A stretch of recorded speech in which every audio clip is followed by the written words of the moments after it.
Sister Ophelia S. Kiyang from Acorn A to Anot.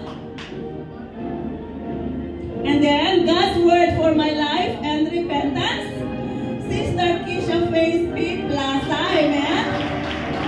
Blessed be the name of the Lord. Hallelujah, hallelujah, hallelujah, hallelujah. Ang lahat po ng kabay ay dapat papalakpak. Amen. This is the day that the Lord has made. Amen. And secondly, God's Word for My Life and Acorn of Anok Teachers. Amen. Sister Irene Razote, the teachers. I will call the teachers first, followed by their respective students. Sister Rona B. Espadon, amen. And Acorn B. of Anok, amen. Sister Mildred Solomon and Sister Noveline Montesino, amen. So where are the teachers? I don't know. Please come forward, amen. And Mars, amen. No one is sleeping for the day, amen. This is the day that the Lord has made. We will rejoice and be glad in it. And the students are Sister Genevieve Fernando,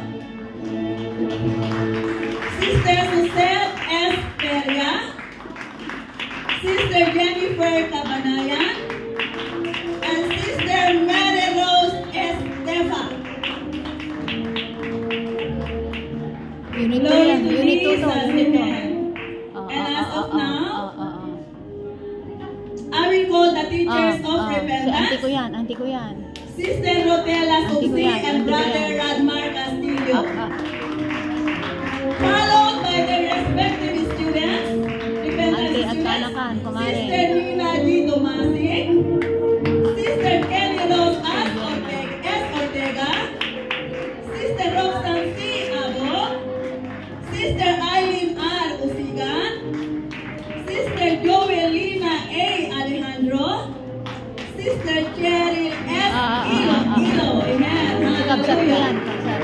And the teachers of Teach Me to Pray, we are called on Sister Teresa Sabelina and Sister Yolanda Mamalangkas.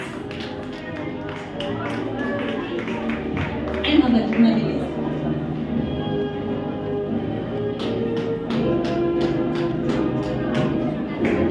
And the next students of Teach Me to Pray, Sister Mary Grace L. Taisa, Sister Karen Joy T. Balukay, amen. A hand clap of praise to the Lord. Sister Loretta A. Rumbawa, and Sister Ruth R. Abuso, Sister Julie A. Galate, Sister Catherine L. Julie, and Sister Gemma Del D. Galler. Hallelujah, hallelujah, hallelujah, hallelujah. And now may I call on the teachers of Something Holy is in Me, Sister Marisa Lumbaga, Sister Joy Manyo, amen. And the students of Something Holy is in Me are Sister Jerry May S. Branya,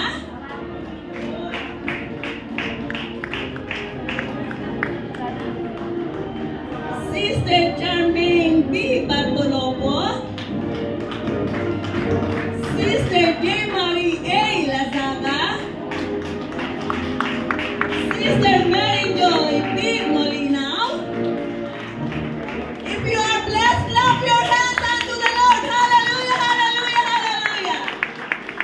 Sister Jessica C. Enriquez, Sister Mylene S. Bilon. Yes. And Sister Jovi L. Acob, Sister Angela May C. Ramos, Sister Annie A. Bautista,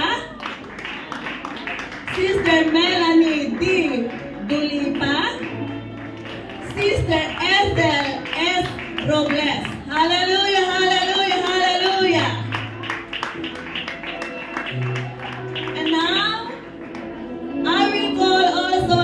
pictures of tending treasure and separated of it. May I call on Sister Marin Obamet, Sister Sharon Cardonel, Sister Lydia Buhia, and Sister Shirley Castillo. Hallelujah! And their students are Sister Manilin Arparocha, Sister Gemalin El Mendeja, Sister Marijusi Mangantula, and Sister Loretta H. Corpus. Hallelujah, hallelujah, hallelujah, hallelujah. And now I will call also the students of Father's House 1. Amen. Are you ready, Father's House 1 students? Where are they now? I think they are ready. Amen. Father's House 1 students. Amen. Sister Sheila V. Vargas, Sister Nenette G. Villanueva, Sister Rufa Mendoza, Sister Ophelia May Diang, Sister Manilin Arparocha, Sister Rodaline Villa Carlos, Sister Gemma Del T. Galler. Amen. These are the graduates and the students of Father's House 1. Amen. Thank you for all the teachers. Amen. And now we will proceed to the self-studies. Amen. By their respective lessons. And firstly, can I call the unit coordinators, amen, for the self-studies to please come forward? Later. From Unit 1C, amen, may I call on Sister Joy Jean E. Makiling. Sister Joy Jean E. Makiling, amen.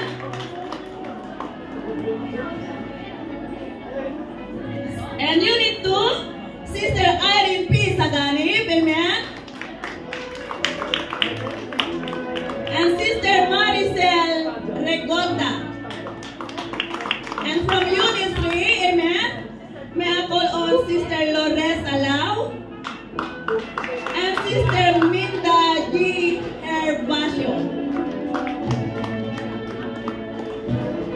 Next students, Sister Beatrice O. Cosidon. Next student, Sister Margarita A. Ramos. And from Unit 4, amen. Ready now. Sister Minnie Aspiras, they have 5 students.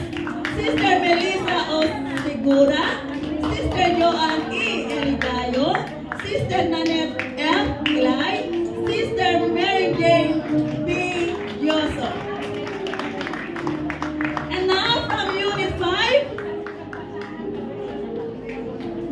I will request every unit, amen. I said Unit 5 is students now, amen. So Unit 5, clap your hands unto the Lord. Hallelujah, hallelujah, hallelujah. Sister Catherine L. Julie, I want every single hand, so please give a hand clap. Sister Gemma Del Galler, Sister Jolifer P. Escobante, Sister Julian P. Paller, Sister Elaine Samilin, Sister Cynthia G. Mazo, Sister Jovelyn P. Patalinho. Amen. And now, I will call also the students of Unit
Marjorie Sarona, if I miss your name, please come forward. And for the youth department, hallelujah, we have 3 graduates, hallelujah. Sister Michelle Andy Librado, Sister Carlota Galanoy, and Sister Mary Grace Taisa. Amen, hallelujah. And I will request everybody to please stand to your feet, amen. Because to finish the last lesson, and that is lesson 28, Pag may accent. it is really a hard job. It is really a hard task, amen. Meron po tayong mga alagang bata, amen. Minsan late tayong matulog, amen. But it is a great privilege to study the Word of God, amen. Our hard work is not in vain. I'll say it again. Our hard work is not in vain. So I want the congregation to give a hand clap of praise to the Lord. Hallelujah, hallelujah, hallelujah, hallelujah. Thank you, Lord, hallelujah, for the glory. We have 1 graduate from lesson. Yan lang ba? Palakpak natin mga kapatid. Woo! This is the Word of God. Hallelujah, hallelujah, hallelujah.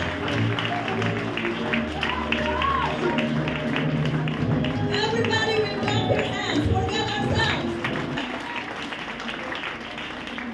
Thank you, Jesus. Thank you, Jesus. Please remain standing. Amen.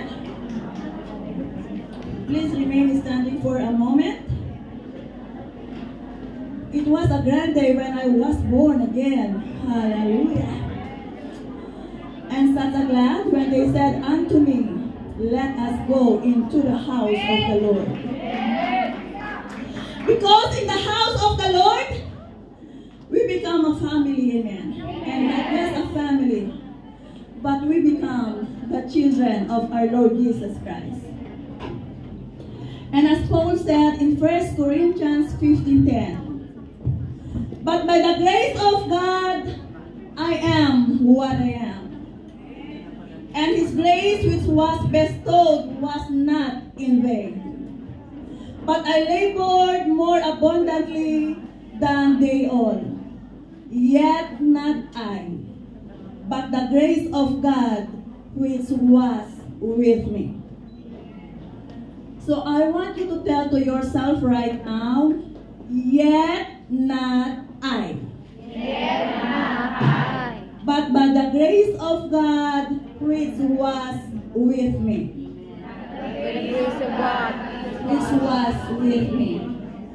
I am what I am emphasizes the importance of the grace of God. No need for you to follow me, saints. Thank you so much. We are so excited. Hallelujah. I love it. Woo! Glory to Jesus. Glory to Jesus. Hallelujah. We call humility. We need to be humble in the presence of the Lord at all times. Thirdly, is perseverance. Amen. We cannot study the Word of God. We all know that each one of us are a domestic helpers here. Amen. But to the graduates, amen, and to the saints of this church, always remember, amen, the Word of God, hallelujah, is the Word that always direct and bring us to every victory. Amen. And we cannot boast about who we are or what we have done. Indeed, we are nothing and we cannot do nothing without the grace of our living God. So it is the grace of God that gives us strength and the ability to do things. So like Paul said, we can now say, by the grace of God, I am what I am. I want to tell that to everybody, amen. forget ourselves. If you are a teachers or a pastors, amen. And if you are a students that receive every single certificate, amen.